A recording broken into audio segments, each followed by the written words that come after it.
Welcome back to ShredMentor Live. I'm your host, Jason Aaron Wood, and we're on episode 75. Now, if you tuned in 2 weeks ago today, back on June 27th, I actually did this show, and I did a great show for you guys. The problem is, I forgot to actually go live, so I sat here and did it completely on my own, and didn't record it, and didn't broadcast it, so oops.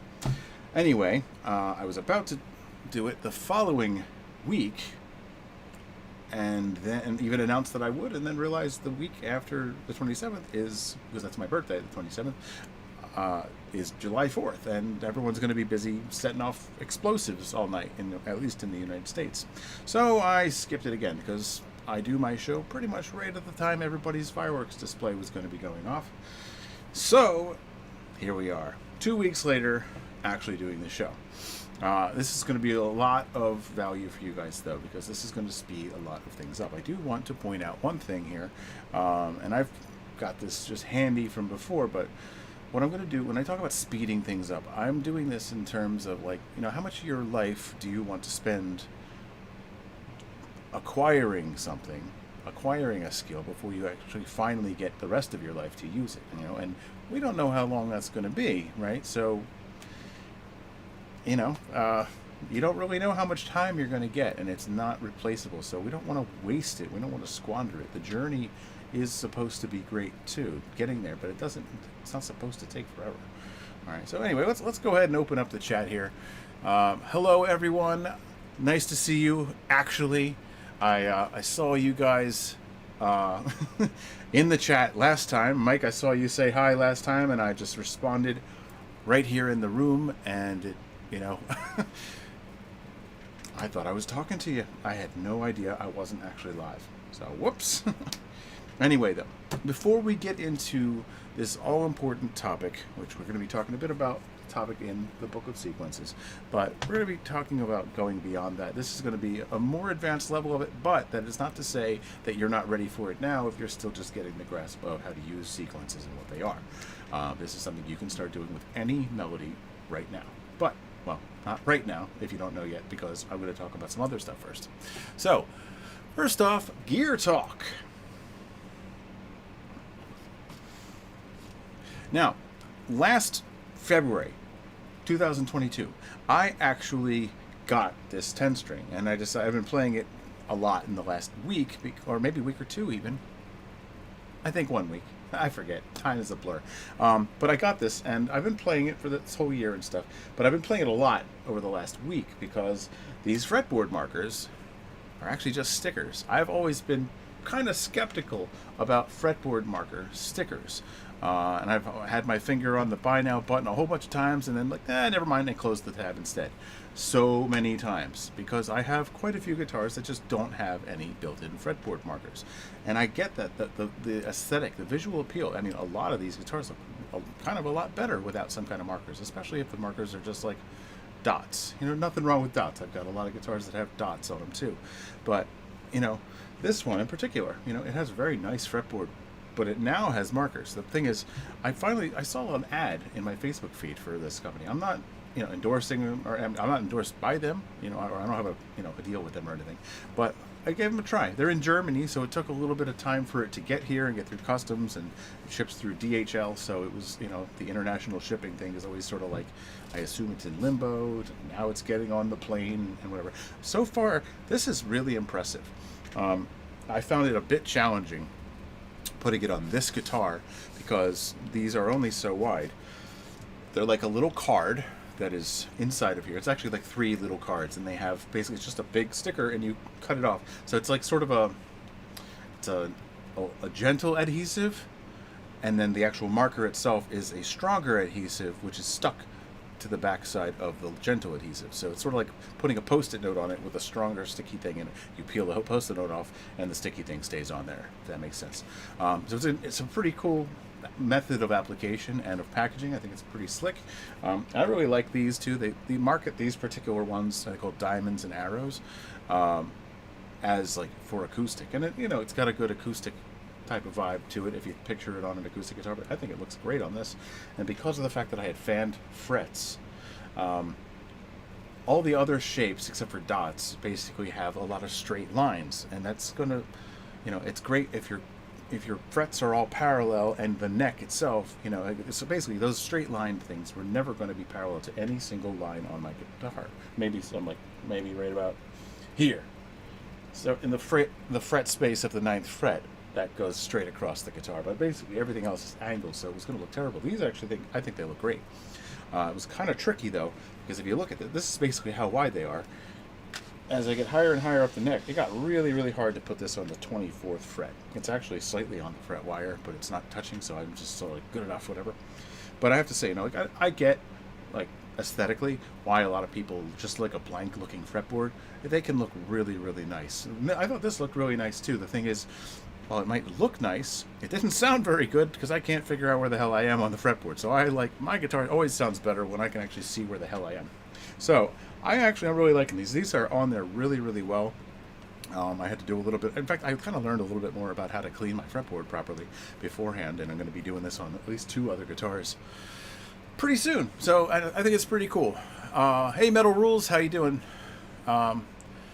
Solar guitars, 98% no dot markers. Yeah, I mean, it's kind of the trend now, my first one without markers, it's over here on the wall. You can't see it right now, but it's my Carvin DC 747. And I actually bought it used from a friend who ordered it, with custom, that's Carvin for you. Carvin is now Kiesel, by the way. This was before they were Kiesel. But I bought it used, and he got this really cool bird's eye maple fretboard and stuff. And it's a great guitar, I have to say. But the problem is, when you don't have any fret markers, the 7th fret, for example, looks an awful lot like the 6th fret or the 8th fret. And those are the worst possible notes to play instead of the 7th fret. It's that's the problem. The frets look like each other, and a half step off is like the worst mistake you could make, because it's going to be the most jarring, horrible sound unless you're magically in key and you luck out in one of those 2 places in the key. But yeah, generally speaking, I'd much rather my guitar sound good and still look pretty cool. And frankly, I know the bird's eye maple on that fretboard I just mentioned on my Carvin, it is a very beautiful specimen of bird's eye maple. I don't blame him. I see totally why he didn't get any markings installed when he ordered the thing. The thing is, nobody's up close on that guitar like that to see it, so who cares? Doesn't matter. I don't even see it when I'm playing it, because I'm not really thinking about how pretty the bird's eye maple is. I'm thinking about what note is next in the next millisecond. So from a player standpoint, I think these are great. I've been playing the hell out of this thing, and I really love this guitar. I'm going to be doing an album with this in the not too distant future, along with my other ones. So anyway, I just want to talk about that. This is pretty cool. I just checked these out myself. It's $15 and plus shipping. It came to like 21 something. So a little investment stuff. I'm going to probably order 2 more of them for 2 other guitars. My 8-string has markers, but you wouldn't know it by playing it, but looking at it, because it's the color they chose is nearly invisible against the backdrop. And of course my Carvin, as I said too. So I got to decide what color and shapes to go with on those. But probably these for one, and I have to find a good one for a dark color, because they don't make these in black. My Carvin, the bird's eye maple, is a light colored wood, so I need a dark colored marking. But anyway, they're at fretlook.com if you feel like checking them out. Free props to them, because I'm impressed with their product. So aside from Intex cables, which I would use if I didn't have the endorsement, I don't have any product endorsements. So either way, if I recommend a product to you, it's because I like it. So that's it. Not being paid to do this. I will accept payments. If somebody out there is watching and would like to pay me to show how cool your product is, if I like your product also, then I will do that. So I do accept money to do this too. Anyway, that is it for Gear Talk. Now, that said, I think it's a good idea if we talk a little bit. Well, here's the thing. I am going to do a little bit of shameless promo, because this is me telling you as a working musician, some of the things I've discovered. So I am going to now jump on over. Well, let's look at it this way. Let's do music industry street smarts for a second.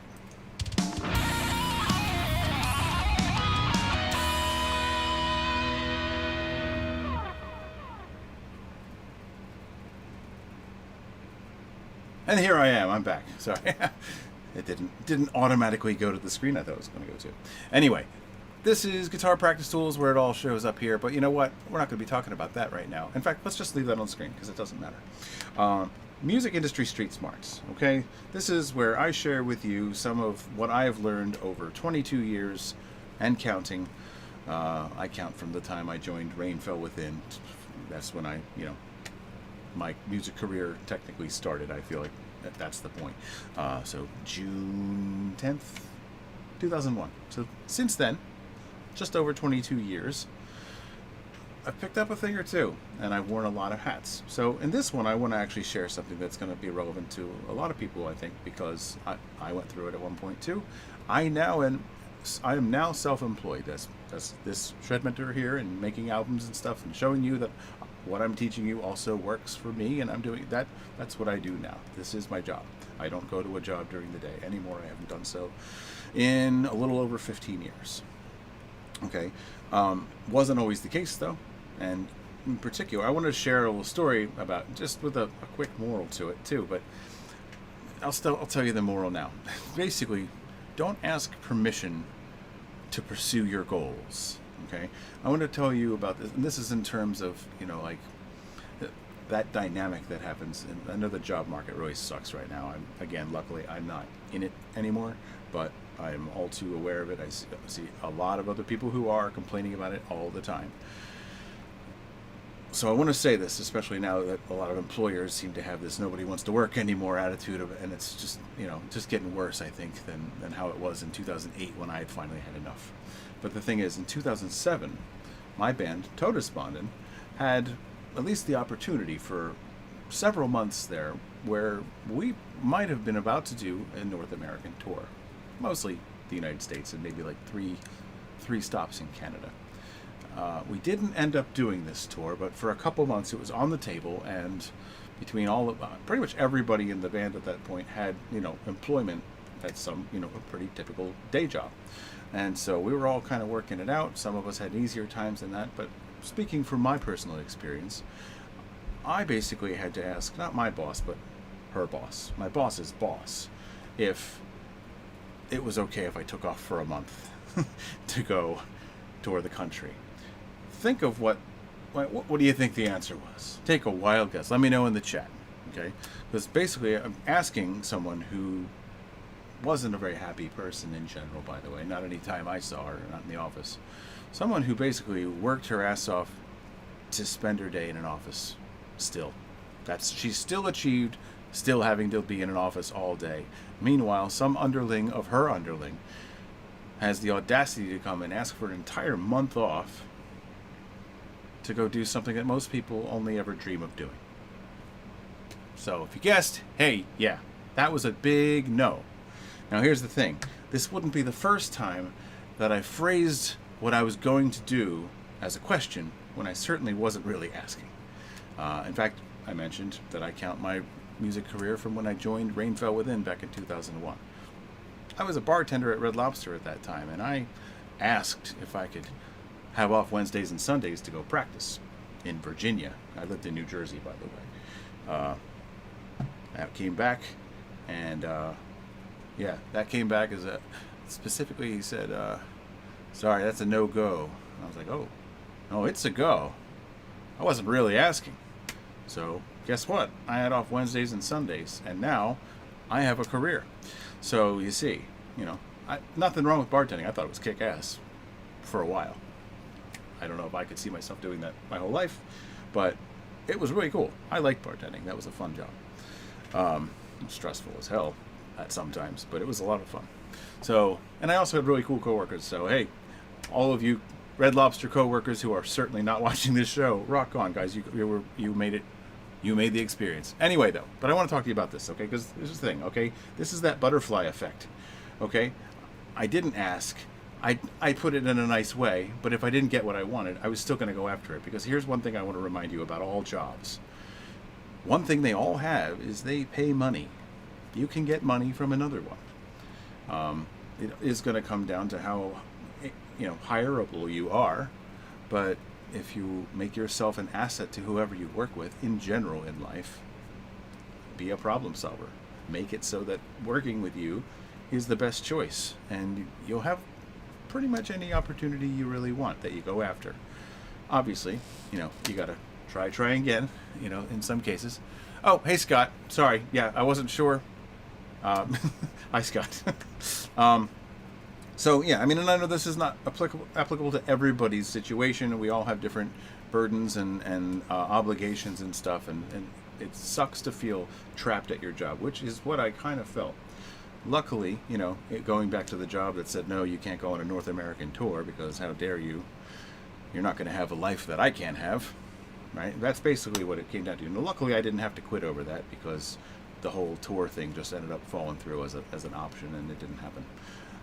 If it had happened, I would have quit that fucking job. They can go fuck themselves. I think I'm more than far enough into the show where I can use profanity now without YouTube flagging me somehow. Not like I'm making any money on these, but anyway. So here's the thing. 6 months later, they started laying everybody off, and I was like, yeah, you can lay me off. I'll take a severance check. And they're like, no, you can't volunteer to get a severance check. But the thing is, I didn't matter. I took my money's worth anyway because, they told me I couldn't do what I wanted to do for a living. That's not cool. So I started my teaching job with their office supplies. It's the least they could do. Anyway, that was my coworkers from that job still talked about my manner of leaving for a number of years after that. But, it's because I said what they were all thinking. Anyway, this isn't very good career advice for you within your day job if that's what you intend to keep doing, but if you do intend to do music career type things for your career, then maybe you should listen to me, which means you're going to have to align what you do in your day-to-day with what you actually want to be doing in general. And I do talk about this in another book I'm writing right now. It's not finished, and I have a lot of work left to do on it, but it's called Musical Streams of Income, and it's not really, I mean, obviously we all know about getting up on stage and touring and stuff like that and being the primary thing in the spotlight, and that's all great. We all dream about that. That's what our dream looks like when we go after this a lot of the time. But let's not forget about all of the other areas that music appears in our lives that people are paying for it, and all of the music adjacent things, that backdrops and stage props and venues and rental vehicles and practice spaces and recording studios and mobile recording studios and services and blah blah blah, and endlessly. There is so much money to actually be made in music if you have the skills and or the assets or the ability or drive to go and get those assets and make money off of it. There's a lot of money to be made from music, even if you're not the musician in the spotlight, in the arena. Okay? And in fact, that trying to achieve that dream has broken countless musicians. So diversify your vision of what is acceptable, because if you can make money from doing music, you can spend all your time doing what you love, even if you're slightly compromising part of it to make, to pay the bills. You can at least, hey, guess what I get to do? Guess what I get to do? This. I don't make money on this show, but you guys see it, and some of you sign up for lessons, and that's how I pay the bills. Some of you go over to my my Patreon, which you can do right now. It's actually patreon.com/Jason Aaron Wood, which is my segue. I was getting toward this eventually anyway, but yeah, if I hadn't told Red Lobster to go fuck themselves and my old, flooring job to go fuck themselves, I might still be rotting away there. But now, instead, I have this, which shows all the stuff I'm working on right now. It's a lot of the album art and the different music and going way, way, way, way back. All this stuff, that's from 2017. This is the actual whole album when I, released Emanations in 2017, and the year before that, the whole album when I did Load More, Escape the year before that. I get to talk about the gear I use. Anyway, check out my Patreon. You're going to get my upcoming albums anyway. There's a lot of cool stuff on here, and including some previews of the new stuff. This is, whoops, boobies. Uh-oh.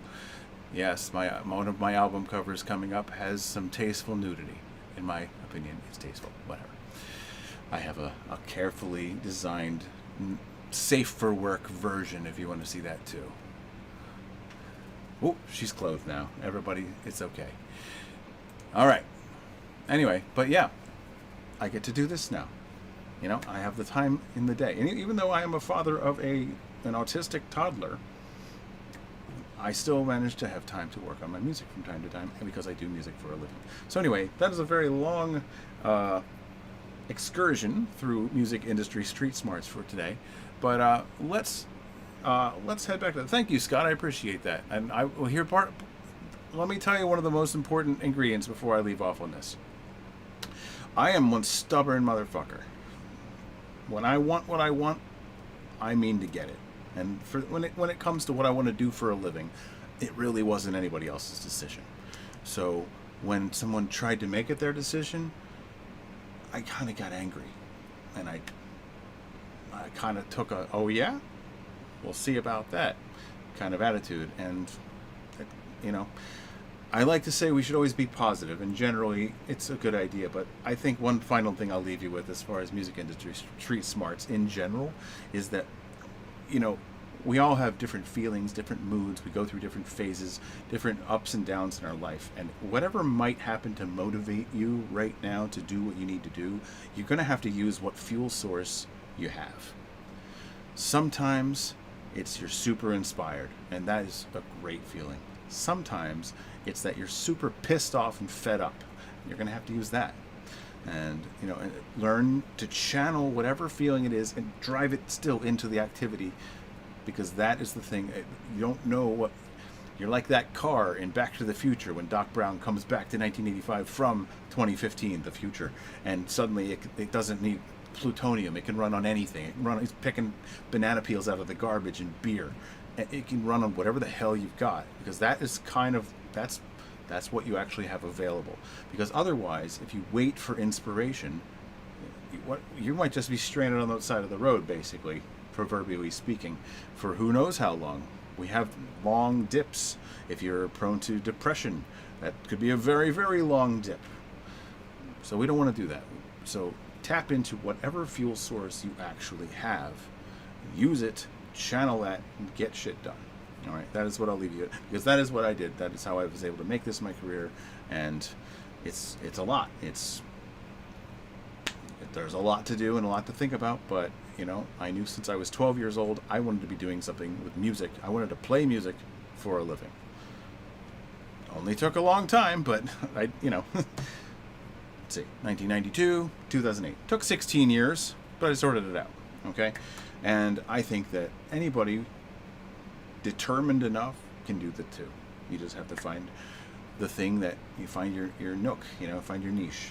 All right. So anyway, I'm going to go back to this view here, and let's start talking about sequences. Let's see. So first of all, let's talk. I'm going to cover up this chat just for a second. A sequence, okay? Just for those of you who are new to this, a sequence is just a formula. It's a formula for the order in which we're going to play a certain number of notes. Okay, and we take that. The first version of that melody is what we call a theme. Okay, so I'll play the old famous Beethoven's Fifth Symphony. There are two notes, and it goes 2 2 2 1, right? And then after that, what happens? The same concept with two other notes, 2 2 2 1. Right, and so that's a very famous, easy example of a sequence. Two notes being played in that way in a very specific rhythmic context too. It sounds at first, without any context, like it's one triplet 2, but really it's actually based on 16th notes in, I guess, 2/4. I haven't seen the sheet music in quite a while, so I forget the time signature, but it's something like 2/4 or 4/4. But what it is actually 16th notes with a rest on the first one, so it's actually E and a 2. E and a 2. So part of the point here is that when you are creating a sequence, the rhythmic length and some whatever the rhythmic figure is, the rhythmic concept should also be well thought out. Okay, so that's going to be one of the things that makes your theme come to life and have character all by itself, like Beethoven's Fifth Symphony. There's those simple two melodies at the beginning. There's call and response, but the first time it does it, it's just the theme. It's just, I mean, the whole thing could be considered a theme because we've heard, it's very cohesive, but that by itself, in terms of sequences, that initial melody is what we call a theme. And then when we do it this way, that is being used as a sequence. Now it is a sequence where I do this, where I perform this formula in multiple places. Okay, so I just wanted to kind of establish what that is.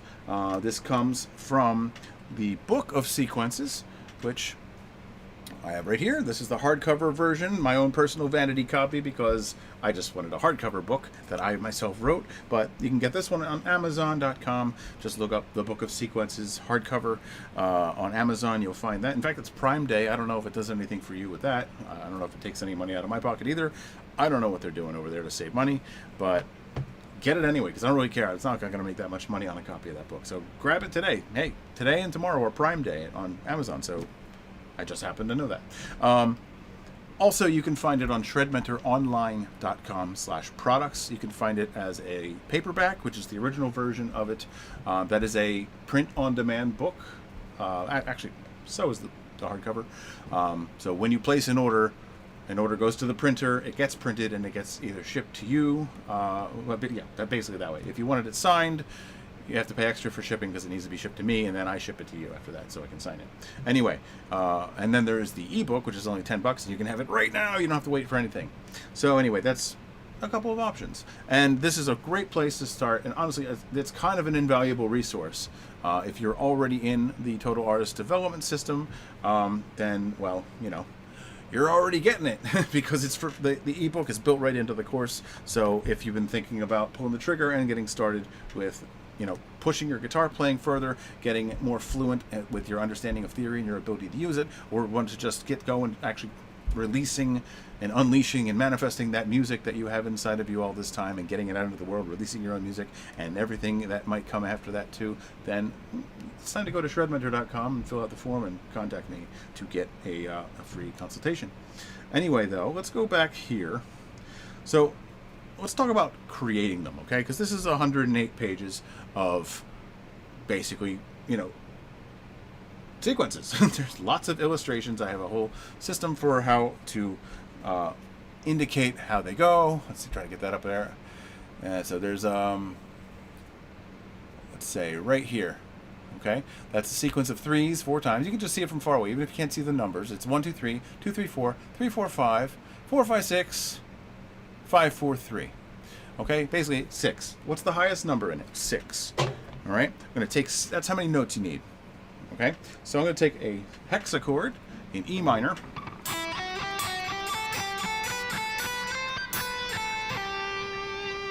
And this will lead back not to that note that I started on, but to the note right below. So if I just, you know, that way I can do.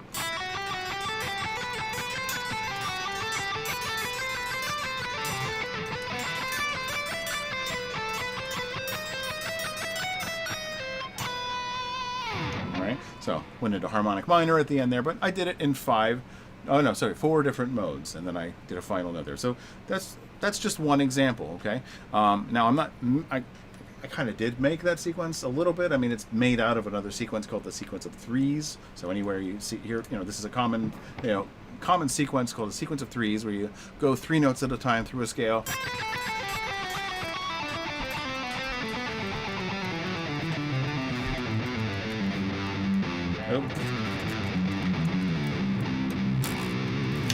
Kind of forgot that I have the weird tuning going on down there. Anyway, so that's a really common one, and I mean, it can be done with anything. The nice thing about sequences is that they are not dependent on any particular interval pattern at all. It can be used for any scale, any arpeggio, but you do have to do some modifications to the movements in order to play them that way. So minor pentatonic.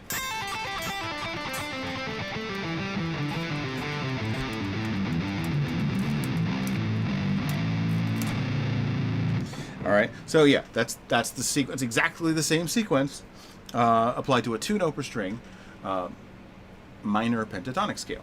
Let's do it with an arpeggio.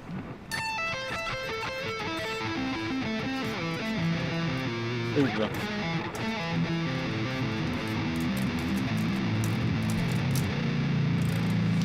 Gonna use all of the range. Anyway, so that was an A minor arpeggio, just a tryout arpeggio. The same concept. It's just going 3 notes at a time. And that's a very simple one. In fact, that's a sequence a lot of us sort of just accidentally discover on our own. It's handy. It's great. It's useful. Not denigrating at all to call it sort of basic or anything like that. It's actually just like, start here. That's a perfect one to start with. If you haven't done any sequences before, or if you've only toyed with that idea a little bit in the past, pick up your guitar and start doing that again, because that's a great one. The other ones are a sequence of 4s.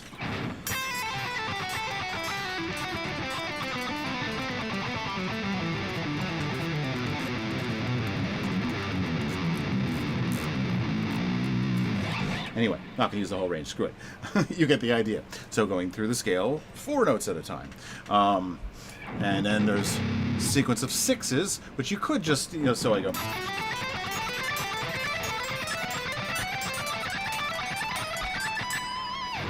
You could just go up and down the same strings, or you can go across them. It's a very Paul Gilbert kind of thing to do.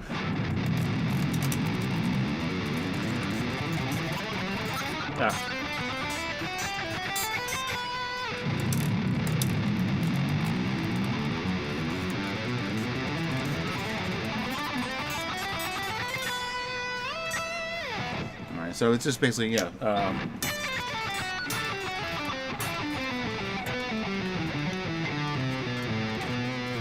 just basically 3 notes per string on 2 strings and over. Basically just reuse the notes on 1 string, whatever second string you play, and then, and sort of, I actually nicknamed this as the overlapping hexachords, because a hexachord is a 6-note scale fragment, and I'm basically sort of overlapping it. So strings, so let's say this is, I'll start here, all right? I'll start on the G here.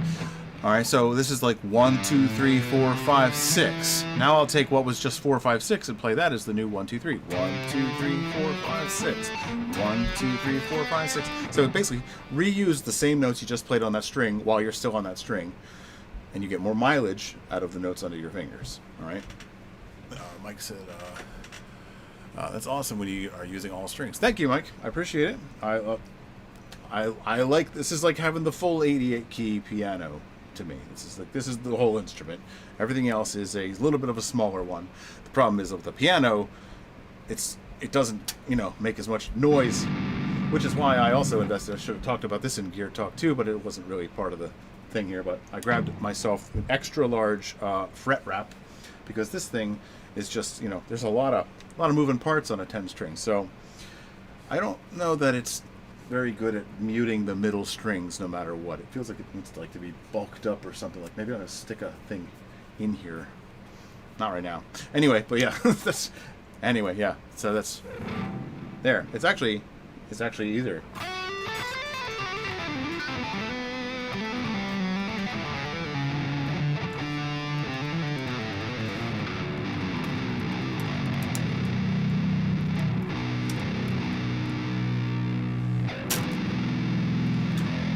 The low E of the bass. Okay, so let's talk a little bit about how to make your own sequences. Since I've been talking about everything under the sun except that so far, and only just briefly gotten into what sequences are and demonstrated how they would be used and what the concept is, and how that's a formula for how to play a certain number of notes in a certain order. Okay, again, just establishing that one more time here.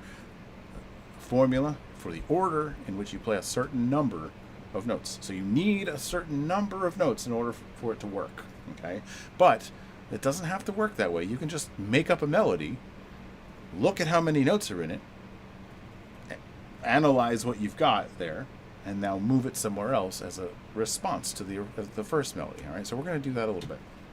Okay, so all right, so here's the things that we need. Okay, here's a little shopping list. All right, you need a rhythmic length, so you need to I recommend making a decision about what your rhythmic context is right away. A rhythmic length, I'm looking for a number. I want something like 4, 8, 12, 16, multiples of 3 and 4. Right? Okay, so 6, 2, 3, 4, and 6, that stuff like that for shorter pieces. But let's say it's a complete idea. I'm going to do 16. Nah, screw it. Let's do 8 first. We'll work up to 16 next. Anyway, so I want a rhythmic length. Let's call it 8 for now. Okay, I want something that is just, it's going to be a straight rhythm. There's not going to be any held out notes. All the notes will be the same rhythmic length. We'll call them 16th notes. So 2 beats worth of 16th notes in, I don't know, 4/4, 2/4, 3/4, doesn't matter. Something with a 4 at the bottom of the time signature. Okay, so the next thing we need is start with some kind of a stock pattern. Okay, it could be anything. It could just be a linear scale, but then modify the melodic contour. Melodic contour is a phrase that doesn't really get used a lot, but all that is the shape of the melody as it goes up and down. That's it. So if you picture notes on a staff, whether you can read music or not, just picture them. I know you've seen it before. A little circle with a line on it and 5 lines, right? As they go up and down, the spaces and lines and stuff, just connect the dots with them. That's the melodic contour. Okay, that's the shape of the melody. Okay, and so you're going to change something, some modification of it. So this is sort of like a template. You know, using your scale is like a template. So don't just use the template out of the box. Modify it, customize it, make it your own thing. But again, adhere to the rhythmic length you're targeting. You don't want to just go on a run-on sentence forever. Make a rhythmic-friendly phrase. Okay, so with a stock pattern with modified melodic contour. Those are 2 big things, all right? And we can do that before we get to the next 2 steps, okay? So let's do that. I'm going to use an octave of, I'm just going to basically, what I like to do mentally is I just kind of put a fence around a certain range of notes. And so, Mike, I know you just said, I love how, how you're using the whole range, but I'm going to purposely not do that now. so it's the, oh, sorry, I'm missing some stuff in there. Do I play gent style? Actually, mostly no, I don't. And then, in fact, I think my adoption of things like 8 and more strings has been kind of because I am not really a gent guy, I've kind of make it my point. I want to use the whole instrument, and so a lot of time I don't use the extended range on it. I mean, especially since I got these markers and I know where the hell I am, because the angle that I was at right now was really, really hard to tell what fret I was on when I did leads here. I got a lot easier now, but like I'll just play solos on this thing and maybe not even use the low end on it. Because again, I made this analogy a few minutes ago, but this is like having an 88 key piano. Just because you get 88 keys doesn't mean you start playing the lowest range all the time. And to me, I know that's what a lot of people do when they get an instrument like this, because it's, you know, just oops, damn fret wrap. I mean, how many guitars can you do that on? This is basically the same note as when you tune a 5-string bass down a whole step. This is the low A. And it's only a low A because I tuned these low 4 strings up a half step, because it would have been an A flat the way that it came. So, you know, this is the low note on a piano, by the way, so it's a very apt analogy, right? Anyway, though, speaking, sorry, I still suck at guitar. I'm sorry about your name. You're saying, dude, you're helpful, but it would be so much better with reasonably professional production quality and more actual guitar playing. Well, stick around, and you'll see. So far, I haven't gotten a lot of complaints, but thanks for the feedback. If you have anything specific about the production that you're not liking very much, then let me know. And if you want to, you know, and I'm not trying to be snarky, but I will let you know what my snarky comment would be, which is if you would like to hire me a production team, let me know. But this is a one-man deal, so you're welcome. It's also a free 1-hour lesson. Anyway, sorry, seriously, you get what you pay for, buddy. Anyway, though, that is what's going to be happening, so thank you for your input anyway. That said, we're going to be doing basically a 1 octave kind of, I'm going to sequester off 1 octave here. All right, I'm just going to deal with E minor. Maybe it'll be harmonic minor, maybe it'll be E natural minor. Oh, also, by the way, the reason there's not as much playing as there's talking is because I'm teaching a lesson here, by the way, so I'm not here to perform. So I want it to be 8 beats long.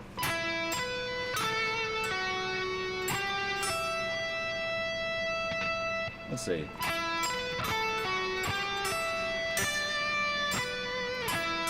Let's see.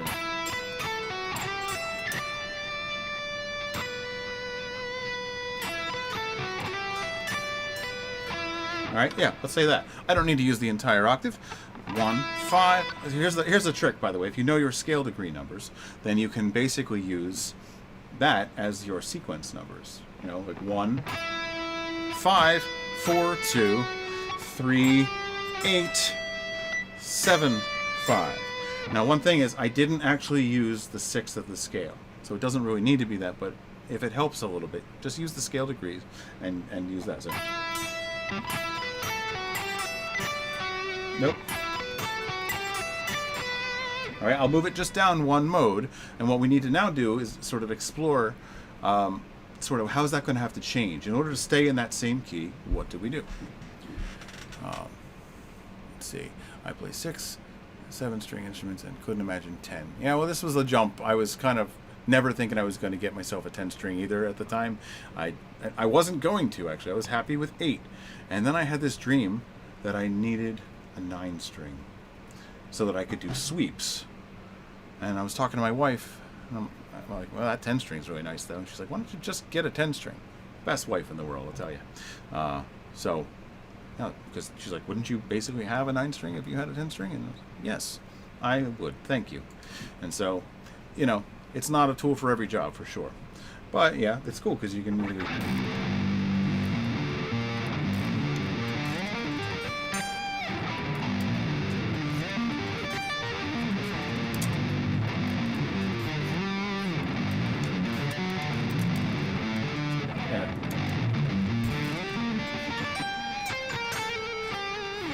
Alright, so anyway, so let's take that original melody.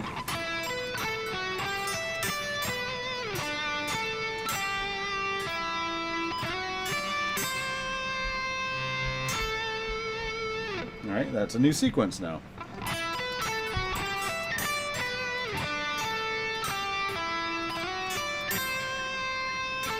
The last note is the 5th of whatever note I started. I look for mile markers as I go too. Alright, so I'm not just merely transposing it. That won't work. That's going to sound terrible and fairly amateurish. Because that would be...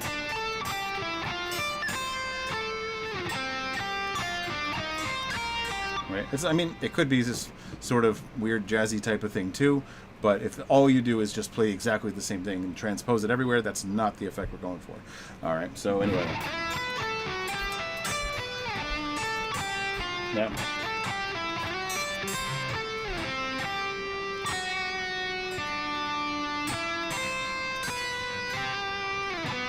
Harmonic minor.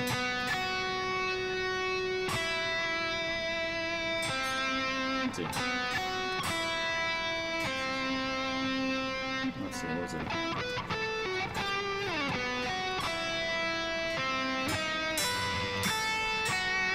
Yeah.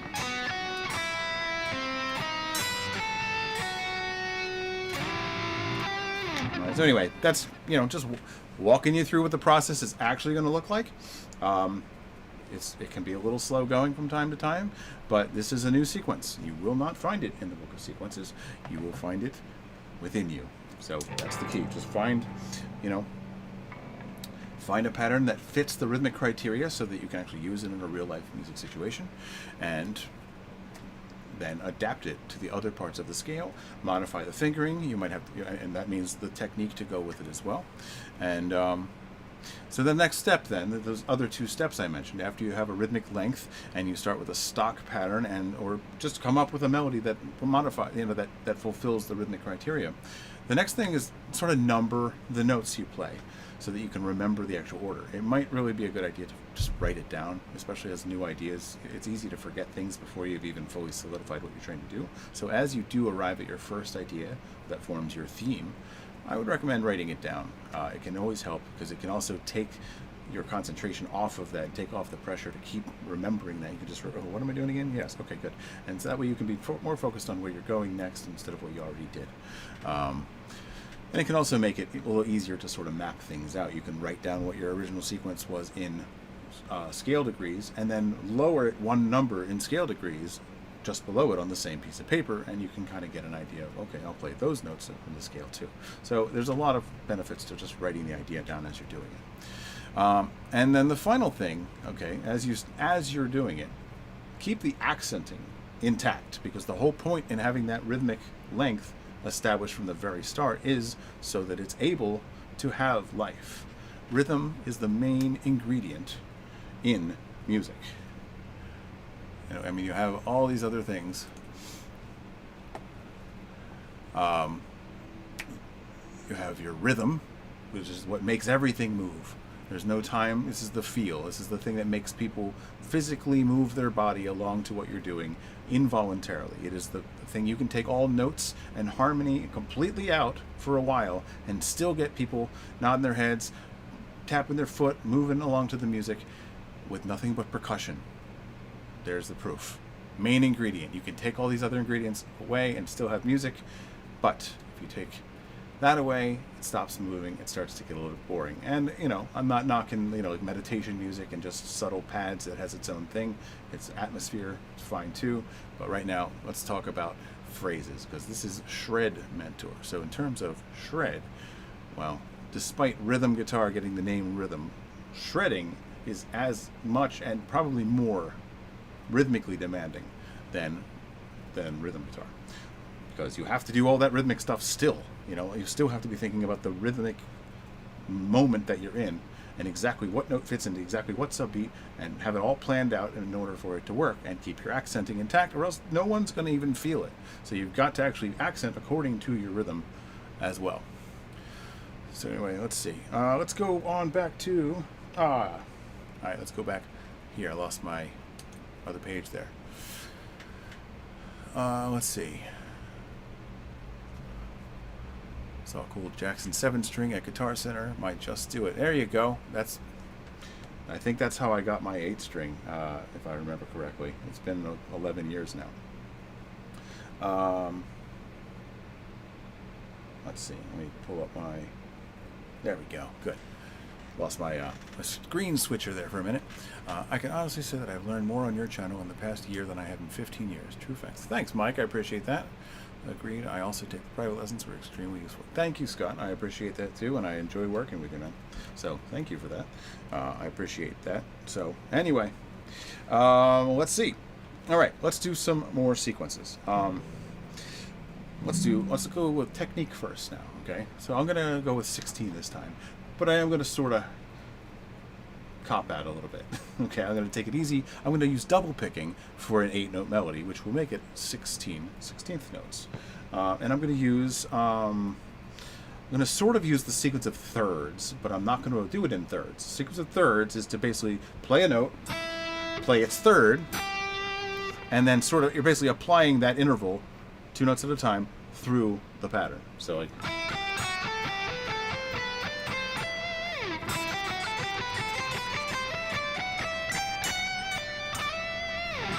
Right? So basically you can think of it as up 2 notes, down 1, up 2, down 1, or over 2 notes and back 1. This is probably another sequence that is a good chance that you've already discovered it on your own or picked it up from a song. It's a very, very common one, and it's another nice way to basically just, rather than just play scales up and down, it makes your melodies just sound a little bit more interesting and takes on its own particular character.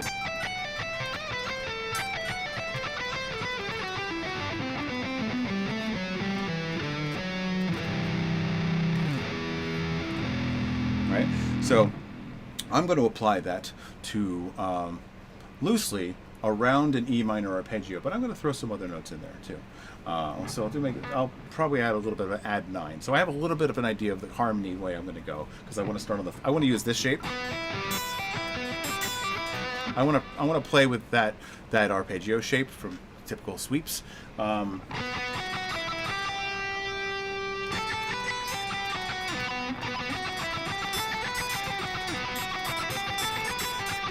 Yeah, that one. That works.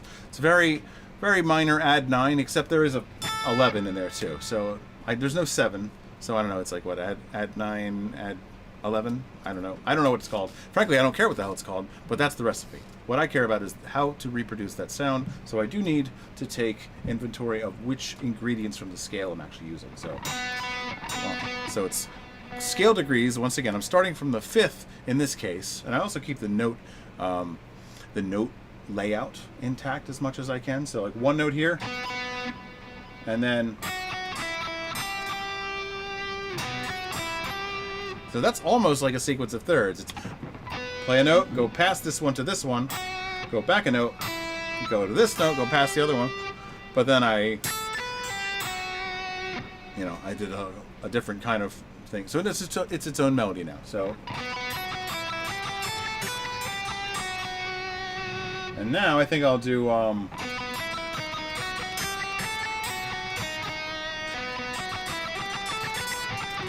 so that time I got a little trickier. I didn't just move it to the next mode over.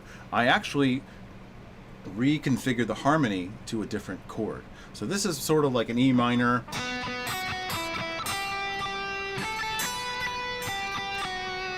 E minor add 9. There's root, third, fifth, and fifth, root, third, fifth. So the fifth is happening again in 2 octaves there. There is a fourth in there, and there's a second. The fourth only appears at one point in the middle, and it's not a particularly important note in the harmony. There's a lot of... The second, however, makes 2 appearances, and it is part of the chord sound. So it's kind of like it's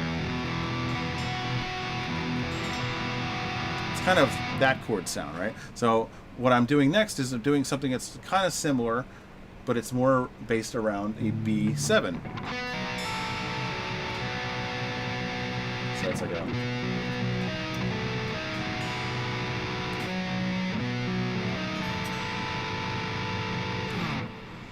Alright then.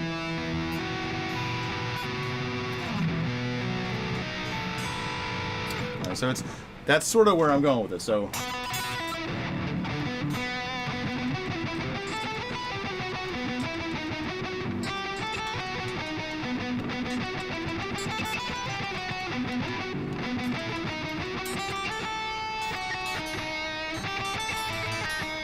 that's probably even more true. See, I don't have to be as strict about it, but it's got to sort of follow the same kind of melodic contour. Once again, it needs to have that same kind of shape. So,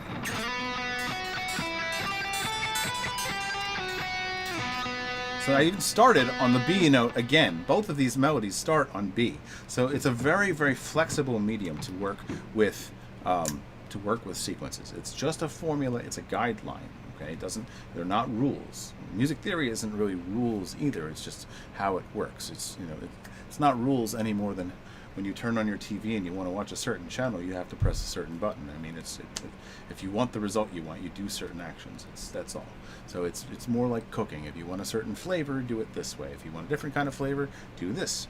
And so it's very flexible. And once you get to know the medium, and so that's a big part of it. And so not to get you too bogged down with like learning scales and stuff like that. This is what I do when I practice a lot of the time. Let's see if I had any. I went into this planning to basically just make up stuff. So that is sort of what I'm doing. So I don't know if you're still here. I still suck at guitar, but I am playing now. So hopefully this is what you're looking for. So as I said, also starting with like a stock pattern and modifying it. All right. So this is another place where the book of sequences and its content is actually going to be helpful to you, because you can just start with it and just play it the way it is, and it will work fine. Like this 6-note zigzag, which is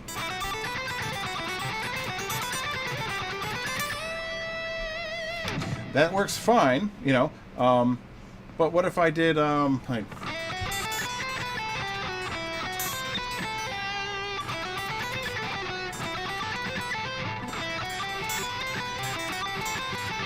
yeah.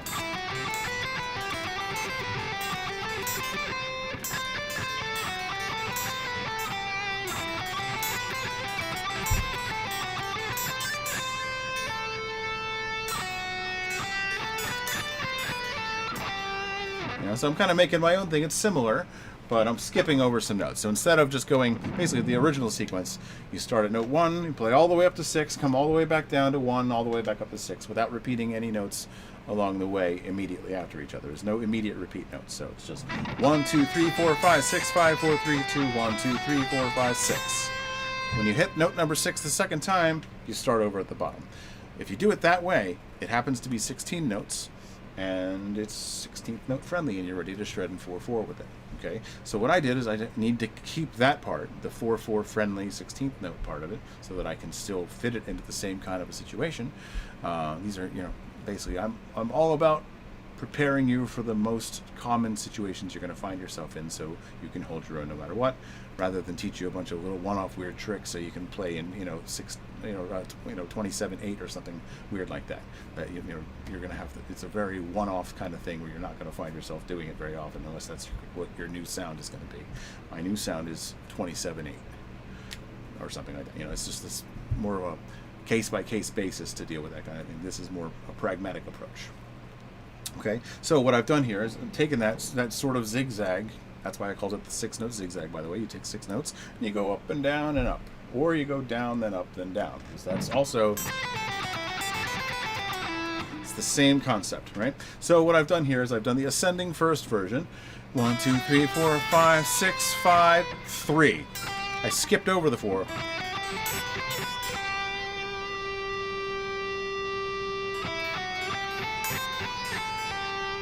Then I did a 1, I went straight to the 1, so 5, 3, 1. So there's that strong triad thing in there, because the melody itself actually just goes right back down through the 5, the 3, and the 1. So it's a triad right in that moment. And then straight to the 1, 2, 3, 4. Skip over the 5 this time. 6, 5, 4, 3.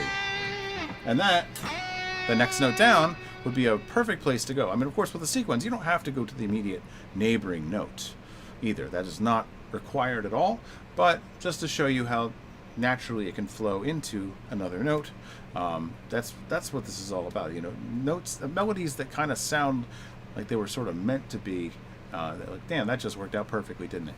And perfectly obviously is a subjective value, so whatever you're hearing in your head that sounds like it should, find that next note. What do you hear in your head? So as you complete this, try another note that sounds like it should go right after it. That's the note to start the new sequence from, the same sequence rather, from the new location.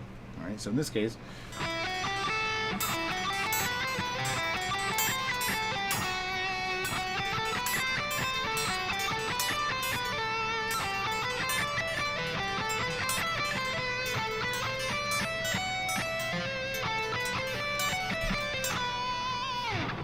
so there's 4 modes of it. And I'm just walking through it. I'm not here to shred it immediately for you. Some of it might be easier, but here's the, to be really honest, if I'm able to shred it that quickly, I'm probably phoning it in terms of the ideas, and I'm using so much of my motor memory that I'm not really doing anything I've never done before. And the whole point of this, as you see, is how to create sequences. So without that, without creating it, we're not doing anything new, and to me, that's not as exciting. So, going back to what we talked about a moment ago when I was showing you the Patreon, to me, this is more than just a little tagline.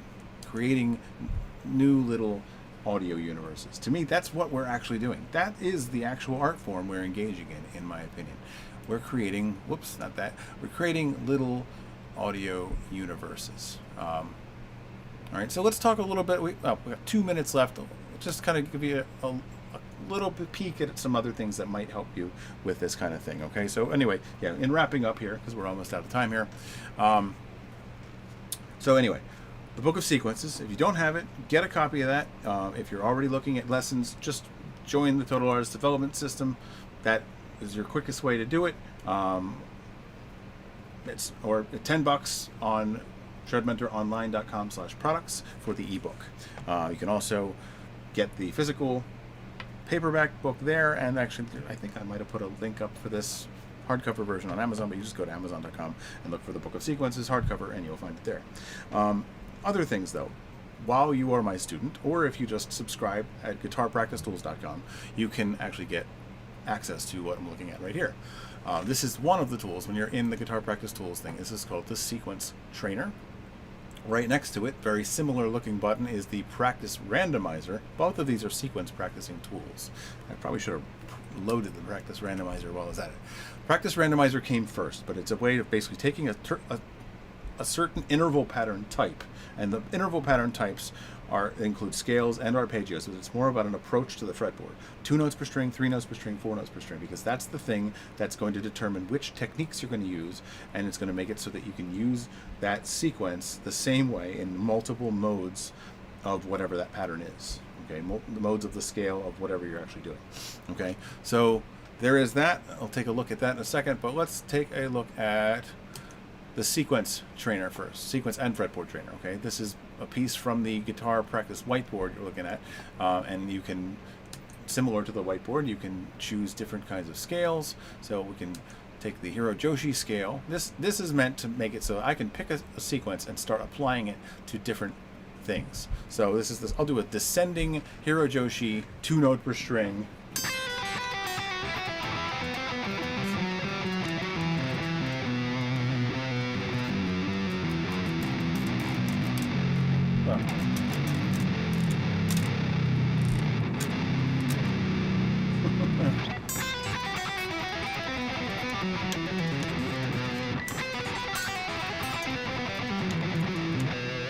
Anyway, so that's one way you might do that. Let's try a different sequence. It's a great way to just kind of get out of your own head and start to, just use different stuff. I missed what you said the first. I just noticed well, I'm looking at the screen now.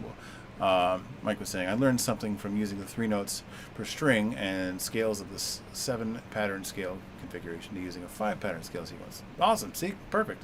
So 7 versus 5 scale patterns. 7 go. Oh, yes. Yeah, when we were talking about that zigzag. That's another perfect one. I love that one, too, because it's really good. It's good for really fast passages. And let's face it, when it comes to playing at your absolute fastest, it probably is going to be a little easier to do that if you are doing fairly linear stuff where the notes are next to each other to a degree or very close to each other. Sure thing, Mike. I appreciate you coming in, man. I'm sorry to have missed you 2 weeks ago when I tried to do this show, but I think this actually turned out a bit better, all things considered, because I got a chance to sort of rehearse what I was talking about, even though it was 2 weeks ago, so I only remember some of it. But all the important points are here, and I also have the cool fret look thing and other stuff like that too. So anyway, so we have the sequence and fretboard trainer. See, I picked a sequence that is not actually in here as an image, but sequence of 4s. That would be a pretty straightforward one because it's just 2 strings at a time. So.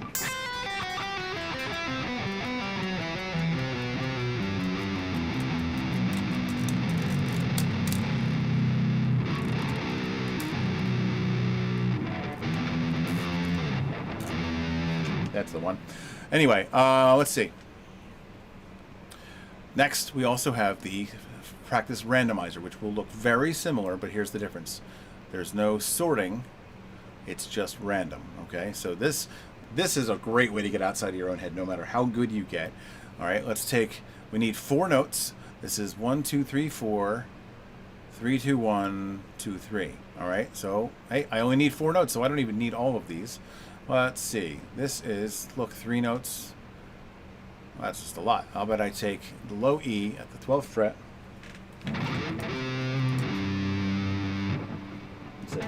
There, that's the 6th string.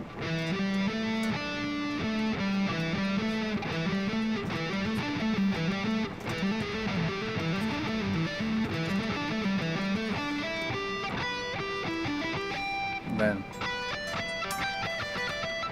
something like that. Never tried that before. I never played what I just played there before because it just never occurred to me to do it.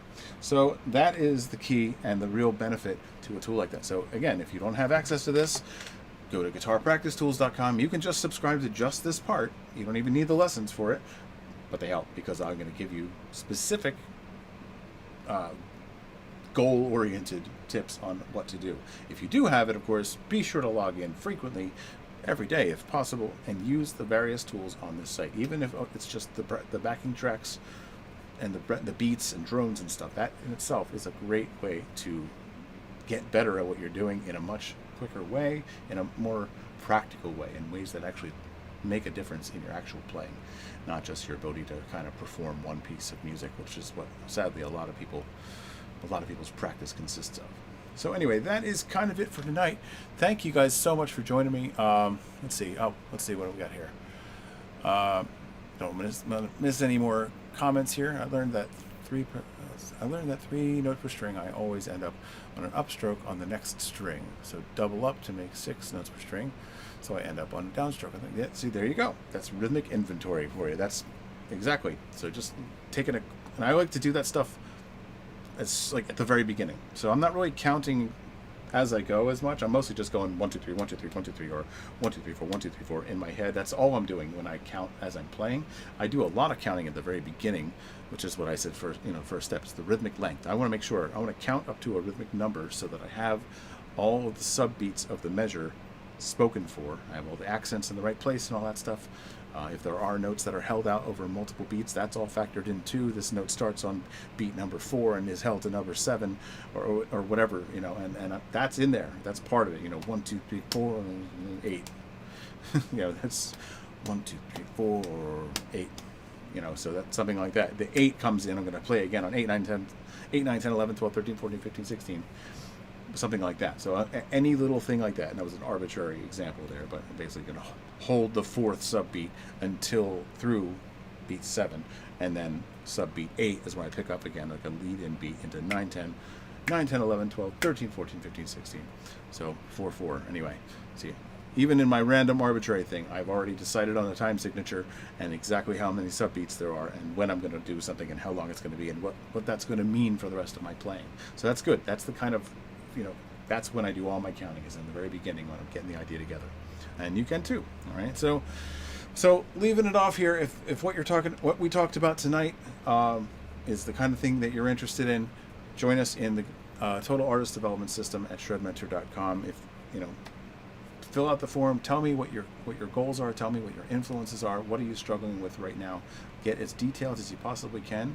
We'll have a free consultation where we'll talk for about 30 to 60 minutes. Just depends on how long the conversation goes on for, and really kind of get to the heart of what it is that you're looking to do and what is holding you back. That's it. And then we meet once a month for the private one-on-one session for an hour, and also every single week on Thursday night at 8 p.m. So you get 5 sessions a month. Anyway, that is it for tonight. Thank you once again for joining me, and I'm glad we could finally do this session for real, because I actually remembered to go live. Thanks for joining me, and I will see you guys next time for another episode of ShredMentor Live. Rock on, my friends.